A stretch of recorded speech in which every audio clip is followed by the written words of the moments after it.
प्रमुख प्रशासकीय अधिकृतलाई हाजिर गराउने विषयमा नै उपमेयर सुनिता डंगोल र वडा अध्यक्षहरूको विपक्षमा उभिएका काठमाडौँ महानगरपालिकाका प्रमुख बालेन्द्र शाह बालेनले कार्यपालिका अन्तर्गत 4 वटा समितिका संयोजकहरूको जिम्मेवारी हेरफेर गरेका छन्। नगर कार्यपालिका कार्य सम्पादन नियमावली 2074 को नियम 15 बमोजिम गठन भएको समितिका 4 संयोजकलाई जिम्मेवारीबाट हटाएर उनले उपनियम 1 बमोजिम नयाँ संयोजक तोकेको महानगरले जनाएको छ। यसरी परिवर्तन गरिएका समितिहरूमा सूचना प्रविधि समिति, सुशासन समिति, सम्पदा तथा पर्यटन समिति र विधायन समिति छन्। यी समितिमा क्रमशः वडा नम्बर 17 का अध्यक्ष नवीन मानन्दर, वडा नम्बर 26 का अध्यक्ष ख्यामराज तिवारी, वडा नम्बर 8 का अध्यक्ष आसमान संगत र वडा नम्बर 23 का अध्यक्ष मोचा राजा महर्जन संयोजक थिए।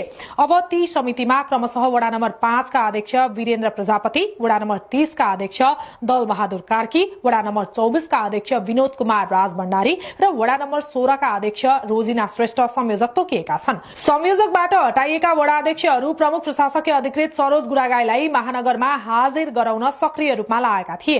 पछिल्लो समय बालेनका विभिन्न क्रियाकलापहरूप्रति खुल्ला असहमति जनाएका वडा नम्बर 17 का अध्यक्ष नवीन मानन्दरलाई सूचना प्रविधि समितिबाट हटाइएको छ। प्रशासकीय अधिकृत गुरागाईलाई नगर प्रहरीको अवरोधका बावजुद कार्यालय प्रवेश गराउन मानन्दरले अग्रणी भूमिका खेलेका थिए। नवीनको ठाउँमा वडा नम्बर 5 का वडा अध्यक्ष वीरेन्द्र प्रजापतिलाई सूचना प्रविधि समिति संयोजक तथा प्रवक्ता बनाइएको छ। यस्तै वडा नम्बर 26 का अध्यक्ष ख्यामराज तिवारी, वडा नम्बर 8 का अध्यक्ष आसमान संगत र वडा नम्बर 23 का अध्यक्ष मोचा राजा महर्जनलाई क्रमशः सुशासन समिति, सम्पदा तथा पर्यटन समिति र विधायन समितिबाट हटाइएको छ। सुशासन समितिमा वडा नम्बर 30 का अध्यक्ष दल बहादुर कार्की, सम्पदा तथा पर्यटन समितिमा वडा नम्बर 24 का अध्यक्ष विनोद कुमार राज भण्डारी र विधायन समितिमा वडा नम्बर 16 की अध्यक्ष रोजिना श्रेष्ठ संयोजक तोकिएका छन्।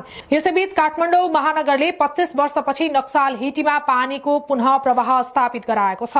5 वर्षपछि नक्साल हिटीमा पानीको पुनः प्रवाह गराएको भन्दै मेयर बालेनले सम्पदा संरक्षणको सफल प्रयास भनेर भनेका छन्। बालेनले 2079 को भदौमा महानगरपालिकाका 32 वटै वडामा अनुगमनका लागि पुग्दा नक्साल हिटीको पनि अनुगमन गरिएको भन्दै 55 सालदेखि बन्द रहेको हिटीमा पुनर्निर्माण कार्य सम्पन्न भएसँगै परम्परागत प्रणाली पुनः सञ्चालनमा आएको जानकारी दिएका छन्।